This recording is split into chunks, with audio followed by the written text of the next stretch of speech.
Subscribe करंतु विपिन बिहारी सामल channel को press करंतु पाखरे थिबा बेल आइकन को जा फଳରେ प्रतिदिन अपलोड होउथिबा आध्यात्मिक कथावस्तु को आपण माने सुनि परिबे। ईश्वरଙ୍କ इच्छा ठाରୁ बळी अन्य कोनोसी इच्छा बड़ नुहे। मनुष्य भितरे इच्छा सृष्टि हुए किंतु मनुष्यर सब इच्छा गुडाक साकार हेई पारे न हेई भी पारे, किंतु ईश्वरଙ୍କ इच्छा बलवत्तर अछि। ईश्वरଙ୍କ इच्छा रे ही ऋतु पर ऋतुर परिवर्तन होउची। मनुष्य कहीं जने वैज्ञानिक शक्ति द्वारा हो निज इच्छा रे ऋतु चक्र को परिवर्तन कर दे पारिबो नाही। ऋतु अनुसार फूल फलर संभार सब किछि प्रकृति नियंत्रण सब ईश्वरଙ୍କ इच्छा रे। तेणु ईश्वरଙ୍କ इच्छा को सहमति जणैबार आवश्यकता अछि। आ श्रेष्ठ जीव मनुष्य हिसाब रे ईश्वरଙ୍କ इच्छा को पूर्ण करिया पई साधनार मध्य आवश्यकता अछि। बुझियला आज्ञा भाई, ईश्वरଙ୍କ इच्छार सृष्टि परिचालना होउची तो ईश्वर जदि सब करजंदी ताले पाप पुण्य पाई मनुष्य कोन दायी? पुनी साधनार आवश्यकता कोन अछि भाई? हाँ, भल कथा। देख, प्रकृतिर प्रतिटी अंश को दृष्टि निक्षेप कले ए सृष्टिटा केड़े विचित्र ताहा अनुमान करी हबो। साधारण भावे जदि देखिबो सृष्टि को लागिबो स्वाभाविक भाव सृष्टि प्रक्रियाटा चली समय चक्र आगक आग आगे चली। हेले दृष्टिभंगी को टिके बदल ईश्वर को जानिबा को इच्छा रखिले सृष्टिर विचित्रता को लक्ष्य करी हबो। आ जोटा पचारले जे पाप पुण्य पाई मनुष्य काहींकी दायी गभीर अनुशीलन कले जाई सेटा बुझी हबो। सृष्टिर विचित्रता को लक्ष्य कले आश्चर्य लागे। विज्ञानर अग्रगति को नहीं मनुष्य जेते आस्पर्धा कले मध्य जने अभिज्ञान संपन्नशील मनुष्य जानी पारे सृष्टिर निर्माता ईश्वर होचंती अकलनीय। बुझी पारल? आमे प्रश्न माध्यम रे हमर संदेह को मोचन करि परिबा किंतु संपूर्ण ज्ञान तत्व को हासिल करि परिबा नाही। ईश्वर होचंती अकलनीय। तांको हाथ तियारी सृष्टि ज्ञान तथ्य तत्व ये सब भी अकलनीय। पंच महाभूतर संयोगीकरण रे सृष्टि निर्माण होइथिले मध्य स्थान समय पात्र अनुसारे सेथिरे पार्थक्य परिलक्षित होउछि कि नाही मते कहिले? आज्ञा देखंतु, माटी गोटे पंच महाभूतर गोटे हला माटी। माटीटा कोठे उर्वर पुणी कोठी अनुर्वर, केउठी बालिया, केउठी दोरसा, केउठी पटु माटी, एमिति विभिन्न प्रकार। पवन केतेबेले शीतल वायु प्रवाह रे हमको शांत कला बेलकु केतेबेले पवनटा गरम हो जाउनी अतिष्ठ कर दउची मनुष्य को। पानी नदी रे मधुर होला बेलकु समुद्र रे होची लुणिया, किंतु पानीटा एका पानी कि नुहे। आज्ञा एसु विचित्रता लक्ष्य करूछ कि नै? आकाश रे दिन रे सूर्य, राति रे लक्ष लक्ष तारका। अमावास्या आकाश रे लक्ष लक्ष तारा थिले मध्य अंधार दूर करि पारन्ते नै। पूर्णिमा राति रे आकाश रे एकुटिया चंद्र किंतु सृष्टि को ज्योत्स्ना रे कोन करे? ज्योतिषमान कर दिए। अग्नि रे रोषेई व्यवहृत होई मनुष्यर भोजन प्रस्तुति रे सहायक होउची, क्षुधा निवारण करूची। पुणी केतेबेले अग्नि तार उग्र रूपटा को प्रदर्शन करी धन जीवन को जाली पड़ी विनाशक साजुची। हां कि नै? तेणु पिंड ब्रह्मांड एकमत एका तत्व। ब्रह्मांड रे पंचभूतर कार्यकारिता जेमिति पिंड भितरे मध्य तार कार्यकारिता सेमिति। खरा वर्षा को सिना छत्ता तैयारी करि दउची मनुष्य, प्रचंड ग्रीष्म प्रवाह भीषण वर्षा रक्षा पाइबा पाई मनुष्य तार जो व्यवस्था करबा कथा आश्रय स्थल गोटे घरटीए निर्माण करिछि। हेले खरा वर्षा को अटकेई पारिबो कि मनुष्य? प्रकृतिर जो उत्पात को नियंत्रण करिवार सामर्थ्य अर्जन करि पारिबो कि मनुष्य? वर्षा हेबा पूर्व पाणीपाग जो गोटे विभाग अछि से सूचना प्रदान करि दे पारुचंती एतिकी किलोमीटर बेगरे पवन बहिबो, बात्या बन्या आसीबा पूर्व जीवन रक्षा पाई लोक मानको स्थानांतरित करि दे पारुछि। हेले प्रकृति को कहीं प्रतिबंधक लगेई पारिबे कि? पंच महाभूतर मंगल कार्य अमंगल कार्य ए जो दुईटा जाकू आमे देखुचंती संसार सब बेले समस्ते एक कथा स्वीकार करिया को बाध्य जे पंच महाभूत को विज्ञान केबे तैयारी करी नाही। पंच महाभूत को आधार करी विज्ञान तार गवेषणाटा जारी रखिछि। बुझी पारुचंती? पंच महाभूत को विज्ञान तैयारी करी नाही केबे, ताहा आपे आपे भी तैयारी हे नाही। पंच महाभूत आपे आपे तैयारी हिचली। सृष्टिर कोनोसी पदार्थ वस्तु व्यक्ति जीव केही भी आपे आपे तैयारी हे नांदी। रोषेई न कले जने खाद्य खाई परिबो कि? जदि रोषेई न हबो ଚାଷ ନ କଲେ ଶସ୍ୟ ମିଳିବ କି?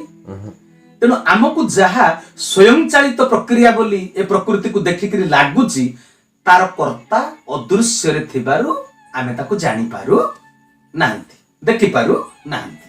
ବୁଝିପାରିଲ? କିନ୍ତୁ ସେ ସବୁ କରୁଛନ୍ତି ଆମ ମାନଙ୍କ ଅଲକ୍ଷ୍ୟରେ, ସେ ସୂକ୍ଷ୍ମ ରୂପରେ ଥାଇକରି ସମସ୍ତ କାର୍ଯ୍ୟକୁ ସମ୍ପାଦନ କରୁଛନ୍ତି। ଦେଖି ନ ପାରିବାରୁ ଅନେକ ଲୋକ ଈଶ୍ୱରଙ୍କ ସ୍ଥିତିକୁ ବିଶ୍ୱାସ କରିପାରୁନାହାନ୍ତି। କଣ କହୁଛନ୍ତି? ସମସ୍ତେ ଈଶ୍ୱରଙ୍କୁ ଗ୍ରହଣ କରୁଛନ୍ତି କି?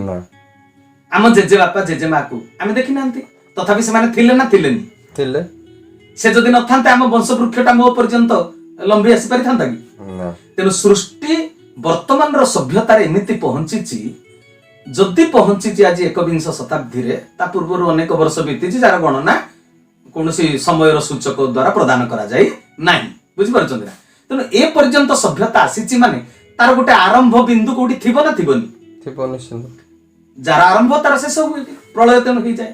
ଆରମ୍ଭ ହୋଇଛି ସେଇ ବିଶ୍ୱକର୍ତ୍ତା ଅଦୃଶ୍ୟ ପରମ ଶକ୍ତିଙ୍କ ଦ୍ୱାରା। ସୃଷ୍ଟି ନିର୍ମାଣ ଓ ଧ୍ୱଂସ କ୍ଷେତ୍ରରେ ସିଏ ବି ତାଙ୍କର କାର୍ଯ୍ୟଟା କରୁଛନ୍ତି, ଏଥିରେ ବିଜ୍ଞାନର କୌଣସି ହାତ ନାହିଁ। ବୁଝିପାରିଲ ନା? ବିଜ୍ଞାନ ଆମକୁ ସାମୟିକ ସମସ୍ୟାର ସାମାନ୍ୟତମ ସମାଧାନ ଦେଇପାରିଛି, ହେଲା, ରୋଗ ପାଇଁ ଔଷଧ ଦେଇପାରିଛି, ହେଲେ ମୃତ୍ୟୁକୁ ବନ୍ଦ କରିପାରିଛି କି ବିଜ୍ଞାନ? ଏଇ ରହସ୍ୟମୟ ବିଷୟଟି ହେଉଛି ଅଲୌକିକ। ବୁଝିପାରିଲ? ଅଲୌକିକତା ଏ କଥାଟି କେବେ ହେଲେ ଭାବପ୍ରବଣତା ବା ଅତିରଞ୍ଜିତ ବି ନୁହେଁ। ଈଶ୍ୱରଙ୍କୁ ଅସ୍ୱୀକାର କରିବା ହେଉଛି ବୋକାମି। ମଣିଷ ଖୁବ ଅଳ୍ପ କାର୍ଯ୍ୟ କଲେ ବି ବହୁତ ମୁଁ ଏତେ ଗୁଡାଏ କରିଛି ବୋଲି ଦେଖେଇ ହୁଏ, କହି ବୁଲେ, ପୁରସ୍କାର ଆଶା କରେ, ପ୍ରଶଂସା ନ ପାଇଲେ ମନ ଦୁଃଖ କରେ। ସମସ୍ତଙ୍କ ଅଗୋଚରରେ କିନ୍ତୁ ଅଦୃଶ୍ୟ ଭାବରେ ସବୁ କାର୍ଯ୍ୟ ସମ୍ପାଦନ କରୁଛନ୍ତି କିଏ? ଅବ୍ୟକ୍ତ ପୁରୁଷୋତ୍ତମ ପ୍ରଭୁ ନାରାୟଣ ପରମାତ୍ମା ଭଗବାନ। ସେ କାହାରି ଅମଙ୍ଗଳ କରନ୍ତି ନାହିଁ, ସମସ୍ତଙ୍କ ମଙ୍ଗଳ କରି ମଧ୍ୟ ସେ କେବେ ପ୍ରଶଂସା ଚାହିଁଛନ୍ତି କି?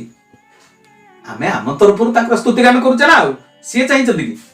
ତାକୁ ପ୍ରଶଂସା ନ କଲେ ମଧ୍ୟ, ପୁରସ୍କାର ନଦେଲେ ମଧ୍ୟ ସେ ତାଙ୍କ ମଙ୍ଗଳ କ୍ରିୟାକୁ ବନ୍ଦ କରି ଦଉଛନ୍ତି କି? ନାଇଁ, ଆଉ ସୃଷ୍ଟି ପ୍ରକ୍ରିୟାରେ ମୁଁ ସହଯୋଗ କରିବି ନାହିଁ, ଭଗବାନ ସେମିତି କହୁଛନ୍ତି? ନିରୁତ୍ସାହିତ ହଉଛନ୍ତି କି? କିନ୍ତୁ ମଣିଷ ଯଦି ତାଙ୍କୁ ପ୍ରଶଂସା ନ କରିବ, ଗୋଟେ କାମ କରିବ ଆରଟା ଆଉ କରିବନି, ହଁ କି ନାଇଁ? ବିଜ୍ଞାନ ଗୋଟିଏ ବ୍ରହ୍ମାଣ୍ଡକୁ ଗବେଷଣା କରି କିଛି ତଥ୍ୟକୁ ଉନ୍ମୋଚନ କରି ପାରିଛି। ବୁଝିପାରୁଛ? ହେଲେ ଈଶ୍ୱର ଗୋଟିଏ ନୁହେଁ, କୋଟି କୋଟି ବ୍ରହ୍ମାଣ୍ଡର ସେ ହେଉଛନ୍ତି ନିର୍ମାତା। ସେ ହିଁ ଏକମାତ୍ର ସୃଷ୍ଟିର ପରିଚାଳକ। ମଣିଷକୁ ସୃଷ୍ଟି କରିଛନ୍ତି, ପୁଣି ମଣିଷ ବଞ୍ଚିବା ପାଇଁ ପ୍ରକୃତିରେ ଖାଦ୍ୟ ପଦାର୍ଥ, ରୋଗ ପାଇଁ ଔଷଧର ନିରାକରଣ ପାଇଁ ମୌଳିକ ପଦାର୍ଥ, ଯୋଉଟା ବନସ୍ପତି ଜୀବନ ଧାରଣର ଆବଶ୍ୟକୀୟ ଯେତେ ସମସ୍ତ ଜିନିଷ ସବୁକୁ ତିଆରି କରିଛନ୍ତି। ତାଙ୍କ ତିଆରି ମୌଳିକ ପଦାର୍ଥକୁ ଉପଯୋଗ କରି ବ୍ୟବହାର ଉପଯୋଗୀ ବସ୍ତୁ ନିର୍ମାଣର ଭାବନା ଓ କୌଶଳ ସେ ମସ୍ତିଷ୍କରେ ଦେଇଛନ୍ତି ବୋଲି ବୈଜ୍ଞାନିକ ତିଆରି କରୁଛି। ବୁଝିପାରିଲ? ତାଙ୍କ ବ୍ୟତୀତ କୌଣସି କାର୍ଯ୍ୟରେ କାହାର କର୍ତ୍ତୃତ୍ୱ ନାହିଁ। ହେଲେ ଜୀବ କର୍ମ ଅନୁସାରେ ଫଳ ପାଏ, ଯୋଉଟା ଆପଣ ମତେ ପଚାରିଥିଲେ। ଏପର୍ଯ୍ୟନ୍ତ ମୁଁ ଈଶ୍ୱରଙ୍କର ମହିମା ବିଷୟରେ କହୁଥିଲି, କିନ୍ତୁ ଆପଣ ମତେ ପଚାରିଛନ୍ତି କଣ ନା, ଈଶ୍ୱର ଯଦି ସବୁ କରୁଛନ୍ତି ତେବେ ପାପ ପୁଣ୍ୟ ପାଇଁ ମଣିଷ କାହିଁକି ଦାୟୀ ହଉଛି? କର୍ମ ଅନୁସାରେ କାହିଁକି ଫଳ ଭୋଗୁଛି? କର୍ମ କରଣେ ଫଳ ପାଇ ପ୍ରାଣିତା ଅବଶ୍ୟ ଭୁଞ୍ଜଇ, ଏଟା କାହିଁକି ଲେଖା ହେଇଛି? ଯଦି କରି କରାଉଥାଏ ମୁହିଁ ମୋ ବିନ୍ୟନ୍ୟ ଗତି ନାହିଁ। ଏ ଦି ପ୍ରକାର କଥା କାହିଁକି? ଏଇଟା ତ ଆପଣଙ୍କ ଭିତରେ ଜିଜ୍ଞାସା ନା? ଆଜ୍ଞା। ଆଚ୍ଛା, ତାଙ୍କ ସୃଷ୍ଟିରେ ସେ ଭଲ ମନ୍ଦ ଦିଟା ଯାକ ବିଭାଗକୁ ରଖିଛନ୍ତି ଭଗବାନ, କିନ୍ତୁ ଭଲ କାର୍ଯ୍ୟ କରି ଭଲ ଫଳ ପାଇବାକୁ ନିର୍ଦ୍ଦେଶ ଦେଇଛନ୍ତି ଶାସ୍ତ୍ରରେ, ହଁ କି ନାଇଁ? ଏଠାରେ ପ୍ରଶ୍ନ ଉଠିପାରେ, ଭଗବାନ ତାଙ୍କ ସୃଷ୍ଟିରେ କେବଳ ଭଲକୁ ରଖି ଯଦି ମନ୍ଦକୁ ରଖି ନଥାନ୍ତେ ତେବେ ସଂସାରରେ ବିଶୃଙ୍ଖଳା ଦେଖାଯାଇ ନଥାନ୍ତା, ହଁ କି ନାଇଁ? ଏଇଟା ଆମ ମନରେ ଗୋଟେ, ସମସ୍ତଙ୍କ ମନରେ ପ୍ରଶ୍ନ। ଦୁଇଟି ବିଭାଗ ନ ରହିଲେ ସୃଷ୍ଟିର ମାନେ କିଛି ରହିବ ନାହିଁ। ବୁଝିପାରୁଛ ନା? ଜଣେ କଳା ବୋଲି ଆଉ ଜଣେ ସଫେଦ ଲୋକକୁ କୁହାଯାଉଛି ଏ ଗୋରା, ହଁ କି ନାଇଁ? ଭଲ ମନ୍ଦ ଦିଟା ଯାକର ଗୁରୁତ୍ୱ ରହିଛି ନା। ସୃଷ୍ଟି ତିଆରିର ନହେଲେ ମାନେ ରହିନଥାନ୍ତା। କର୍ମ କରିବ ବୋଲି ପେଟରେ କ୍ଷୁଧା ଦିଆ ହେଇଛି ନା। ଆଉ ଭୋକ ନଥିଲେ କିଏ କର୍ମ କରନ୍ତା କି? କର୍ମ କରି କଷ୍ଟ ପାଇବ, କଷ୍ଟ ଅର୍ଜିତ ଫଳକୁ ଭୋଗ କରିକିରି ଖୁସି ହବ, ହେଲା। କେତେବେଳେ ଦୁଃଖ ତ କେତେବେଳେ ସୁଖ। ବୁଝିପାରୁଛ ନା କଥା? କର୍ମ କଲା ବେଳେ ଦୁଃଖ ପାଇବ, ଭୋଗ କଲା ବେଳେ ସୁଖ ପାଇବ। ସୁଖ ଦୁଃଖର ଦୁଇ ପ୍ରକାର ଅନୁଭବ ପେଟରେ ଭଗବାନ କ୍ଷୁଧା ଦେଇଛି ବୋଲି ଆମେ ଅନୁଭବ କଲେ ନା। ଆଉ ଏଇ ମର୍ମରେ ସୃଷ୍ଟିର ସମସ୍ତ କାର୍ଯ୍ୟଧାରା ଚାଲିଛି। ଏଇ ଦୁଇଟି ପରିଣତିକୁ ମଣିଷ ଭୋଗ କରୁଛି। ଏଥିପାଇଁ ଈଶ୍ୱର ଦାୟୀ, ପୁଣି ଈଶ୍ୱର ଦାୟୀ ନୁହନ୍ତି। ଈଶ୍ୱର ଏଥିପାଇଁ ଦାୟୀ ଯେ ସୃଷ୍ଟିଟା ତାଙ୍କ ହାତ ତିଆରି, ପୁଣି ଈଶ୍ୱର ଦାୟୀ ନୁହନ୍ତି କଣ ପାଇଁ? ଯେହେତୁ ସିଏ ହିଁ ସମସ୍ତ ଭାବନାର ସୃଷ୍ଟିକର୍ତ୍ତା, ତେଣୁ ଚୋରର ଚୋରି କରିବାର ଭାବନାରେ ସିଏ ବିଦ୍ୟମାନ, ହଁ କି ନାଇଁ? ଆଜ୍ଞା ଚୋରି ବିଦ୍ୟା କାର ସୃଷ୍ଟି? ଭଗବାନଙ୍କର ଈଶ୍ୱରଙ୍କର। ତା ଭିତରେ ସିଏ ଅଛନ୍ତି, ସବୁ ଭାବନାରେ ସେ କେନ୍ଦ୍ରବିନ୍ଦୁ ହେଇକରି ଅଛନ୍ତି। ସେ ସାଧୁର ଭାବନାରେ ସାଧୁତା ଭିତରେ ବି ଅଛନ୍ତି, ଚୋରର ଚୋର ଭାବନା ଭିତରେ ବି ଅଛନ୍ତି। ତେବେ ଜୀବ ଦୋଷୀ ହୁଏ କାହିଁକି? ଏଇଟା ଆପଣଙ୍କର ଜିଜ୍ଞାସା ଆଜ୍ଞା ନାଇଁ କି? ଆଚ୍ଛା, କର୍ମର ଭୟଙ୍କର ପରିଣତିକୁ ଜୀବ ଭୋଗ କରୁଛି କାହିଁକି? ତେବେ ଈଶ୍ୱର ଜୀବକୁ କର୍ମ କରିବା ପାଇଁ ସ୍ୱାୟତ୍ତ ଅଧିକାର ଦେଇଛନ୍ତି କି ନାହିଁ? ଜୀବ କର୍ମ କରିବା ପାଇଁ ସ୍ୱତନ୍ତ୍ର ନା, ସେ କଣ ପରତନ୍ତ୍ର କି? ନା, କର୍ମ କରିବାରେ ସେ ସ୍ୱତନ୍ତ୍ର। ଜୀବର କର୍ମରେ ଭଗବାନ ତେଣୁ ହସ୍ତକ୍ଷେପ କରନ୍ତି ନାହିଁ, କାରଣ ମଣିଷକୁ ସେ ଶ୍ରେଷ୍ଠ ଜୀବ ଭାବେ ତିଆରି କରି ଭଲ ମନ୍ଦର ଦିଟା ଯାକ ବିଚାରଧାରା ତାକୁ ଚେତନା ଆକାରରେ ପ୍ରଦାନ କରିଛନ୍ତି ନା। ନିଜେ ବଞ୍ଚି ଅନ୍ୟକୁ ବଞ୍ଚାଇବାର ସଦ୍ଗୁଣ ଦେଖାଇବା ପାଇଁ ପରାମର୍ଶ ଶାସ୍ତ୍ରରେ ଦିଆଯାଇଛି ନା। ଆଉ କାହାକୁ ହାଣିବା ମାରିବାକୁ ଦିଆଯାଇଛି କି? ଜୀବ ଦାନ କରିବ, ଜୀବ ହତ୍ୟା କରିବନି। ଜୀବ ନିଜର ସ୍ୱାୟତ୍ତ ଅଧିକାରକୁ ସାବ୍ୟସ୍ତ କରୁ କରୁ ଯେତେବେଳେ ନିଜ ଖିଆଲ ପାଇଁ ଈଶ୍ୱରଙ୍କ ଆଦର୍ଶକୁ ଭୁଲି ଯାଇ ଶକ୍ତିର ଦୁରୁପଯୋଗ କରେ, ତା ଇଚ୍ଛାରେ କିଛି କରିବ, ସେତେବେଳେ ମନ୍ଦ ଫଳକୁ ସେ ଭୋଗ କରେ। ବୁଝିଲା କଥାଟା? ଆଜ୍ଞା ଅନ୍ତର ଭିତରକୁ କଥାଟା ପ୍ରବେଶ କରୁଛି କି ନାହିଁ? ସମସ୍ତ ଭାବନାରେ ଈଶ୍ୱର ବିଦ୍ୟମାନ ଥିଲେ ମଧ୍ୟ ବିଦ୍ୟମାନ କର୍ମଫଳ ଭୋଗ କ୍ଷେତ୍ରରେ ଈଶ୍ୱର କେବେ ଦାୟୀ ନୁହନ୍ତି। ସୃଷ୍ଟି ପ୍ରକରଣକୁ ନିର୍ମାଣ କରିବାରେ ସେ ଦାୟୀ, କିନ୍ତୁ ଜୀବ ଯେତେବେଳେ କର୍ମଫଳ ଭୋଗ କରୁଛି ସେଥିରେ ଈଶ୍ୱର ଦାୟୀ ନୁହନ୍ତି, କେବଳ ସେ ସାକ୍ଷୀ ସ୍ୱରୂପରେ ଅଛନ୍ତି। ବୁଝିପାରିଲ? ସତ୍ୟ ଓ ମିଥ୍ୟା ଦୁଇଟି ଯାକ ସଂସାରରେ ସ୍ଥାପନ କରିଛନ୍ତି ଈଶ୍ୱର। କିନ୍ତୁ ଭଗବାନ ସତମାର୍ଗରେ ଚାଲିବା ପାଇଁ ନିର୍ଦ୍ଦେଶ କରିଲେ। ଯିଏ ସତମାର୍ଗରେ ଚାଲିଲା ତାର ଜୀବନ ସଜଡ଼ା ହେଲା, ଯିଏ ଅସତ ମାର୍ଗରେ ଚାଲିଲା ତା ଜୀବନଟା ଅସଜଡ଼ା ହେଇଗଲା। ମଣିଷ ସଚେତନ ହେଲେ ଦିନେ ସଫଳ ହବ, ଜୀବନ ତାର ସଫଳ ହେଇଯିବ। ଆଚ୍ଛା, ଛାତ୍ରଟିଏ ବର୍ଷ ସାରା ପାଠ ପଢିଲେ ମଧ୍ୟ ଅଳ୍ପ କେତେ ଦିନ ପରୀକ୍ଷା ଉପରେ ତାର ସଫଳତା ଆଉ ବିଫଳତାଟା ନିର୍ଭର କରୁଛି, ହଁ କି ନାଇଁ? ଆଜ୍ଞା ବର୍ଷ ସାରା ପାଠକୁ ଭଲ ଭାବରେ ପଢି ମଧ୍ୟ ଯୋଉଟା ମନେ ରହେ ନା, ମନେ ରଖିପାରେ ନା ଛାତ୍ର, ଆଚ୍ଛା ପରୀକ୍ଷାର ପୂର୍ବ କେତେ ଦିନ ସେ ପାଠ ପଢି ତାକୁ ସୁନ୍ଦର ଭାବରେ ମନେ ରଖିପାରେ କି ନାହିଁ? କଣ ପାଇଁ ସେଟା ଏମିତି ହୁଏ ନା? କାରଣ ଉପସ୍ଥିତ ହେଲେ, କାରଣଟା ଯେତେବେଳେ ନିକଟତର ହେଇଯିବ, କାର୍ଯ୍ୟଟା ସେତେବେଳେ ଧ୍ୟାନ ପୂର୍ବକ କରାଯିବ। ହେଲା, ଜୀବନର ପ୍ରତିଟି କ୍ଷଣ ମଣିଷକୁ ଯେତେବେଳେ ଜୀବନ ପଥରେ ସେ ବାଟ ଚାଲୁଛି, ଅନେକ ଘାତ ପ୍ରତିଘାତ ପରିସ୍ଥିତି ପରିବେଶ ଦେଇକରି ମଣିଷକୁ ପ୍ରତିଟି ପଦକ୍ଷେପରେ ପରୀକ୍ଷା ଦେବାକୁ ପଡୁଛି, ହଁ କି ନାଇଁ? ଯଦି ବାପ ପାଖରେ ପରୀକ୍ଷାରେ ପାସ୍ କଲ, ବାପା କହିବ ଭଲ ପୁଅ। ସ୍ତ୍ରୀ ପାଖରେ ପୁଣି ଯଦି ପରୀକ୍ଷାରେ ପାସ୍ କଲ, ସ୍ତ୍ରୀ କହିବ ଇଏ ମୋର ଭଲ ସ୍ୱାମୀ, ହଁ କି ନାଇଁ? ପ୍ରତି ମୁହୂର୍ତ୍ତରେ ପରୀକ୍ଷା ଦେବାକୁ ପଡୁଛି। ଆଚ୍ଛା, ଧରାପୃଷ୍ଠକୁ ମଣିଷ ଆସିଛି କେବଳ ପରୀକ୍ଷା ଦେଇ ଦୁର୍ଲଭ ମଣିଷ ଜନ୍ମକୁ ସଫଳ କରିବା ପାଇଁ। ଆମେ ଆଜିର କଥାରେ ଏଇଟା ସିଦ୍ଧାନ୍ତ ହେଲା, ହଁ କି ନାଇଁ? ଜୀବନକୁ ସାର୍ଥକ କରିବା ପାଇଁ। ମଣିଷ ଚେତନଶୀଳ ଜୀବ, ପ୍ରତି ମୁହୂର୍ତ୍ତରେ ଚେତନ ହୋଇ ସେ ମନ୍ଦକୁ ତ୍ୟାଗ କରି ଭଲଟାକୁ ଗ୍ରହଣ କରିବା, ଭଲକୁ ଗ୍ରହଣ କରି ପ୍ରତି ମୁହୂର୍ତ୍ତରେ ଭଲ କରିବାର ଚେଷ୍ଟାରେ ଚେଷ୍ଟିତ ହେବା ଉଚିତ। ଏଇଟା ଗୋଟେ ଶ୍ରେଷ୍ଠ ଜୀବ ମଣିଷ ପାଇଁ ସବୁଠୁ ବଡ କଥା, ଗ୍ରହଣୀୟ କଥା। ଈଶ୍ୱର ତାଙ୍କ ମାୟା ଡୋରିରେ ଜୀବକୁ ନଚଉଛନ୍ତି। ତ୍ରିଗୁଣ ରଜୁ କରେ ଧରି ମୃଗୀ ନଚାଏ ନରହରି, ଭାଗବତ କହିଲେ। ଜୀବ ନାଚୁଛି, ସେ ନଚଉଛନ୍ତି। ଆଚ୍ଛା, ନଚାଉଥିବା ଈଶ୍ୱରଙ୍କୁ କେହି ଦେଖିପାରୁଛନ୍ତି କି?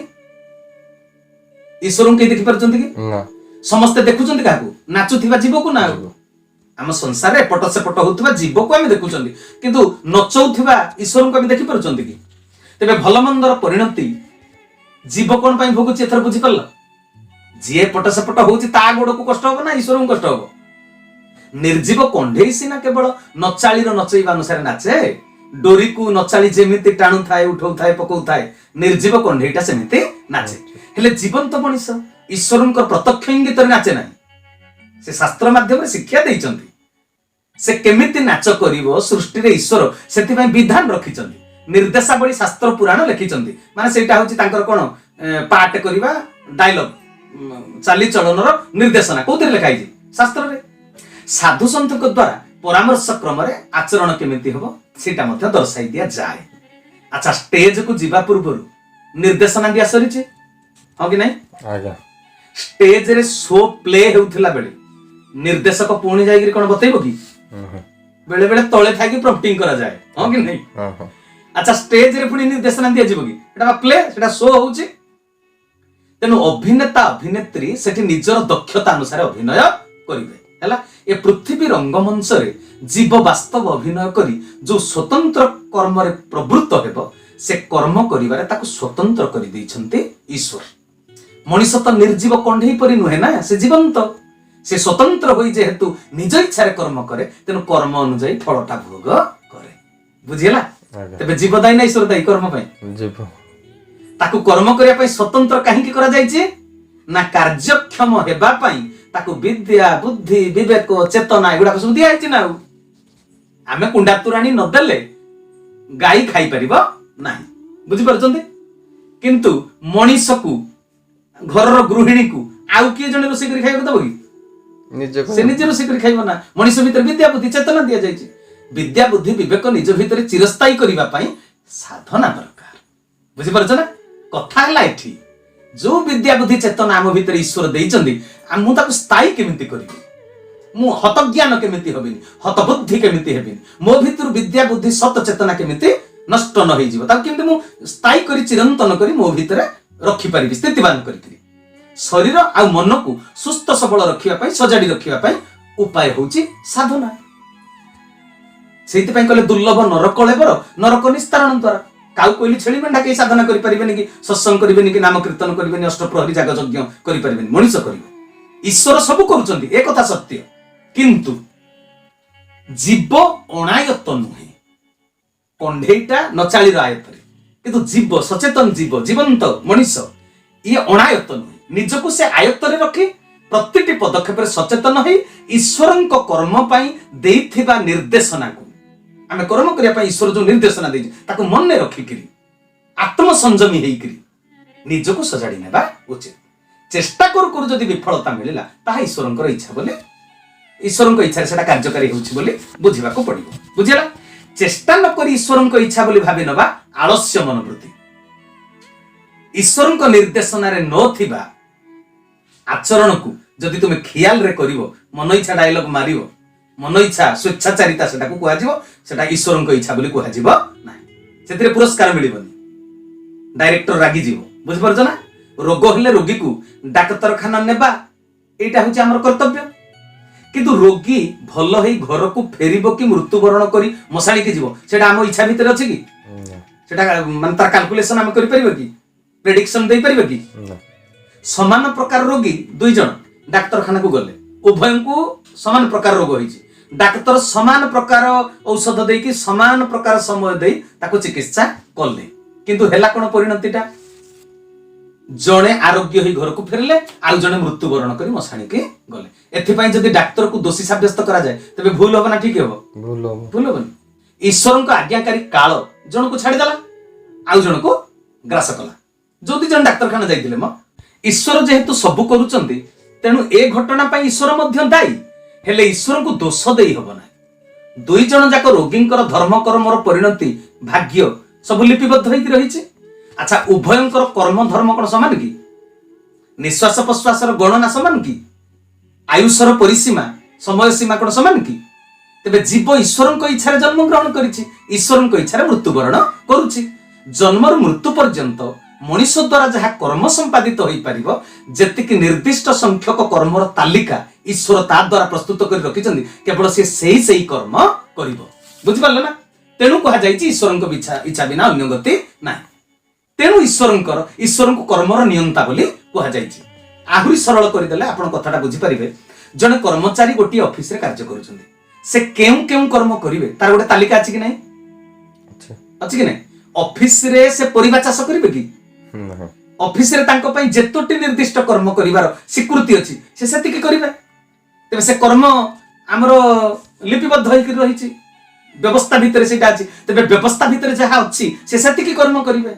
ठीक सेमिति श्रेष्ठ जीव मनुष्य धरापृष्ठ को आसीछि ता द्वारा कोन कोन कर्म संपादित हेबो से कार्यर तालिका प्रस्तुत करिसंते निजे ईश्वर तेनु जीव जन्मर मृत्यु पर्यंत जेउ कर्म करिवो ताहा ईश्वरंक इच्छा रे हबो सेति पई कहा जायछि ईश्वरंक बिना अन्य गति नाही किंतु भल मंद उभय कर्मर नियामक ईश्वर हेले मध्य मनुष्य केबे मरिबो ताहा ता हातर कथा नुहे बुझि परछ तार मृत्युर तिथि ताकू जणा नाही हेले सचेतन हेई मृत्यु पूर्व भल काम करी शरीर आ मन को सुस्थ रखिबाटा सजाडी रखिबाटा जीवर निजस्व कर्तव्य कि नुहे मन को शुद्ध पवित्र निर्मल करिबाटा एटा मनुष्य हातर कथा कि नुहे प्रति मुहूर्त सचेतन हेई उत्तम कर्म करिवार दक्षता मध्य ईश्वर ताकू देइचंती भल केउंटा मंद केउंटा ए विचार ता भितरे अछि ଏଠାରେ ପ୍ରଶ୍ନ ଉଠେ ଈଶ୍ୱରଙ୍କ ଇଚ୍ଛାରେ ଯଦି ସବୁ ହଉଛି ଯାହା ନିର୍ଦ୍ଦିଷ୍ଟ ହୋଇ ରହିଛି ତାହା ହେବ ହିଁ ହେବ ତେବେ ଜୀବ ଦୋଷୀ ସାଜେ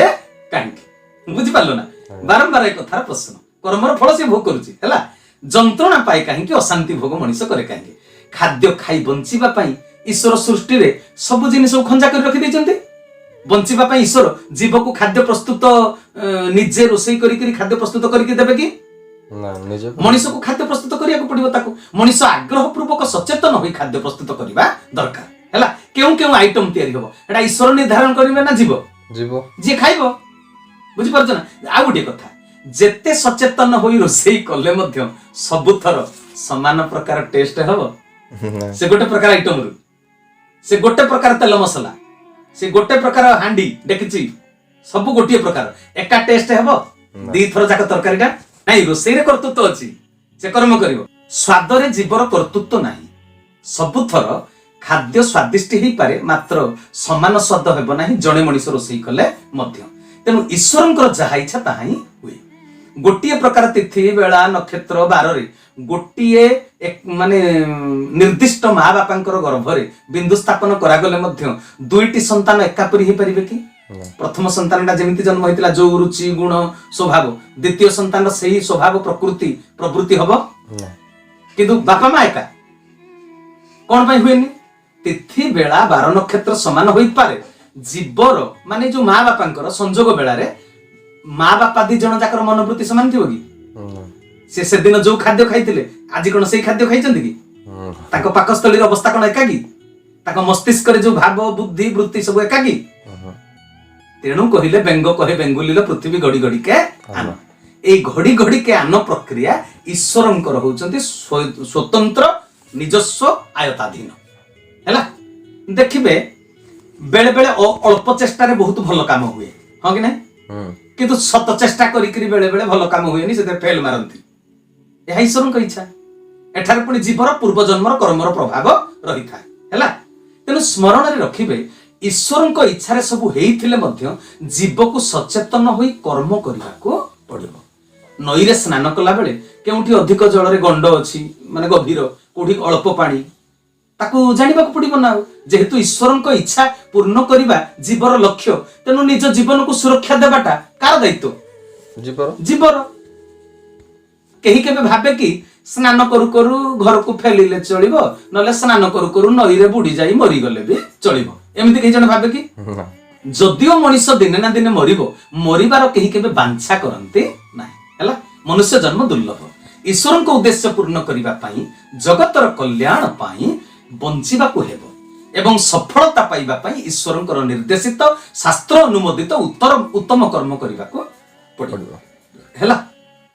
କରି କରାଉଥାଏ ମୁଁ ମୋ ବିନ୍ୟନ୍ୟ ଗତି ନାହିଁ। ସ୍ରଷ୍ଟା ଏବଂ ସୃଷ୍ଟି ଦୁଇଟି ବିନ୍ଦୁ, ଦୁଇଟି ସୀମା, ଜଣଙ୍କର ଚିତ୍ତ ଆଉ ଜଣଙ୍କର ଚୈତନ୍ୟ। ଈଶ୍ୱର ମଣିଷ ଶରୀରରେ ଚିତ୍ତକୁ ଖଞ୍ଜି ଦେଇଛନ୍ତି, ପୁଣି ସେ ଚିତ୍ତରେ ଧାରଣା କରିବା ପାଇଁ ଚୈତନ୍ୟକୁ ପ୍ରେରଣ କରୁଛନ୍ତି ହେଲା। ମଣିଷର ଏଠି କାମ କଣ ତାହେଲେ? ସବୁ ତ ଈଶ୍ୱରଙ୍କର। ମଣିଷର କାମ ହେଲା ସାଧନ ସୂତ୍ର ଧରି ଚିତ୍ତ ଗୃହକୁ ସଫା କରି ଖାଲି ରଖିବ ହେଲା। ଖାଲି ଥିଲେ ଯାଇ ପରିଷ୍କାର, ଚିତ୍ତ ଗୃହ ସଫା ଥିଲେ, ମନ୍ଦ ଚିନ୍ତାରୁ ମୁକ୍ତ ଥିଲେ, ଅଧିକରୁ ଅଧିକ ଦିବ୍ୟ ଚେତନା ସେଠି ସଂଗୃହୀତ ହେଇକିରି ରହିବ ହେଲା। ଚିତ୍ତ ଈଶ୍ୱରଙ୍କର, ଚେତନା ବି ଈଶ୍ୱରଙ୍କର, ସାଧନ ସୂତ୍ର ମଧ୍ୟ ଈଶ୍ୱରଙ୍କର। ତେବେ ଜୀବର କର୍ମ ହେଲା କଣ ନା ସାଧନାଟାକୁ କେବଳ ଧରି ରଖିବା, ଈଶ୍ୱରଙ୍କର ଇଚ୍ଛାକୁ ନତି ସ୍ୱୀକାର କରି ମାନିଯିବା ହେଲା। ଡାଇରେକ୍ସନକୁ ମାନି ମନ୍ଦକୁ ତ୍ୟାଗ କରି ଭଲକୁ ଗ୍ରହଣ କରିବାର ଚେଷ୍ଟା କରିବାଟା, ଏଇଟା କେବଳ ଜୀବ ହାତର କଥା ହେଲା। ଈଶ୍ୱର ଦେଇଥିବା ସ୍ୱାୟତ୍ତ କ୍ଷମତାର ଦୁରୁପଯୋଗ କରିବା ମଣିଷର କେବେ ଉଚିତ ନୁହେଁ। ଈଶ୍ୱରଙ୍କ ଆଦର୍ଶକୁ ଗ୍ରହଣ ନ କରି ଯାହା ଇଚ୍ଛା ତାହା କଲେ ଜୀବ ବିପର୍ଯ୍ୟସ୍ତ ହେଇଯିବ, ଆଉ ହଉଛନ୍ତି ମଧ୍ୟ, ହଁ କି ନାଇଁ? ପ୍ରଭୁ ଆମ ଦ୍ୱାରା ତାଙ୍କ ସୃଷ୍ଟିକୁ ସରସ ସୁନ୍ଦର କରି ରଖିବାର ଆଶା ରଖିଛନ୍ତି ନା, ଆମେ ତାଙ୍କ ଆଶାକୁ ପୂର୍ଣ୍ଣ କରିବା।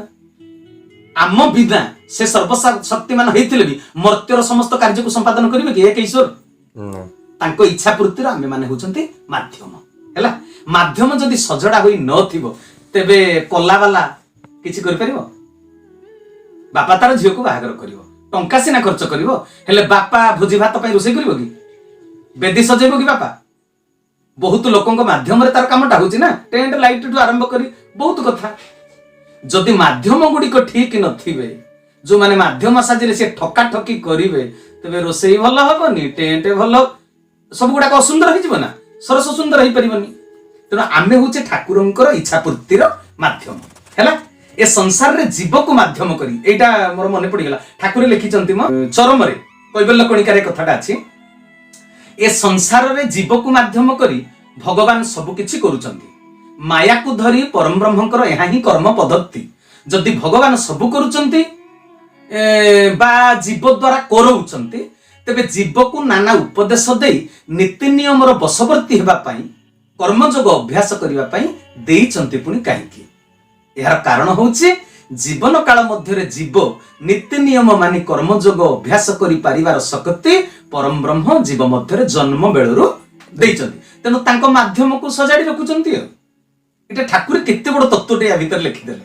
हां कि नै सृष्टि परिचालना पाई आमे ठाकुरंकर होचंती माध्यम हैला माध्यम आमे हमर जो शरीर गोटिए गोटिए जंत्र तांको कार्य करिबा पाई ईश्वरंकर टुलु पंप ठीक थिले पानी उठैबो पंप ठीक नथिले जत्ते करंट जोगैले भी पानी उठैबो कि तेनु ए जंत्र को से तयारी करिचंती सेई करंट भी से जोगौचंती तांको काम रे पुनी से लगौचंती बुझि पालो ए जंत्र जदी ठीक थिबो माने आमे माने ए जंत्र जदी ठीक थिबो तबे तांकर ठीक कामटा करि पारिबो तबे जंत्र ठीक रहिबो केमिति मनुष्य जंत्रटा साधना द्वारा धर्म धारा पालन द्वारा कर्मयोग अभ्यास द्वारा से सब करूचंती तांको माध्यम होची जंत्र तेनु एटा सजडा रहिबा दरकार सजाडी रहिबो कर्मयोग अभ्यास द्वारा हैला से बारंबार कहिचंती 50 खंड जाक चरम रे ठाकुर केशव चंद्र कहिले कर्मधारा धर्मधारा नहले ए जंत्र सजाडी हे रहि परिबो नै तबे जो व्यक्ति कर्मयोग अभ्यास करिबोनी से असजडा निजको सजाडी परिबोनी तबे से व्यक्ति तांको काम रे लागि परिबो नै आ जे कर्मयोग अभ्यास करूची से तांको कर्म करिबा पई योग्य विवेचित बुझि पालो ना तांको कर्म रे से लागिबो तांको कर्म रे लागिबा पई एटा होची जोडा कहंती कोन माने एटा सर्टिफिकेटटा योग्यतार प्रमाण पत्र निजको निजे दबो तांको द्वारा सब संभव से आम साहाय्य बिना किंतु सब करि पारिले भी करंती नाही एटा होची तांको लीला हैला से जोठी थिले भी रावण कसको मारि परिबेनी किंतु सी मर्त्य धाम को आसंती कहि लीला आम साहाय्य बिना से सब करि पारंते हेले सृष्टि रे गोटाई विधान से निजे प्रणयन करि छंती जीव परम न मिसिले सृष्टि सुंदर लागिबो नाही जीव परम मिसिले सृष्टि सुंदर आमे कर्मयोग अभ्यास न कले जी ईश्वरଙ୍କ निर्देश रे गुरुଙ୍କ निर्देश रे कर्मयोग करूथिबो ता द्वारा तांकर से सब काम गुडा को करे नेबे आ जी करू नथिबो ताकू धक्का देई करी तोड़ी देबे आ कोन बुझि पालो ना से तोड़ा खाइबो बुझि पालो घोड़ा माने कोन जानछ ना माठिया तेणु किछि लोक कहंतनी ता मा बापा ता पई तो घोड़ा रे पोत्तिगिरी धन संपत्ति रखिचंती बुझि पालो जे साधन पद्धति की धरिला कर्मयोग धर्मधारा अभ्यास कला से ईश्वरंकर ज्ञानपूर्ण घोड़ा पाइबो आउ जे तांको अभ्यास जोग न कला से तोड़ा खाइबो सब्सक्राइब करंतु विपिन बिहारी सामल चैनल को प्रेस करंतु पाखरे थिबा बेल आइकन को जा फल रे प्रतिदिन अपलोड हेउथिबा आध्यात्मिक कथा वस्तु को आपण माने सुनि परिबे।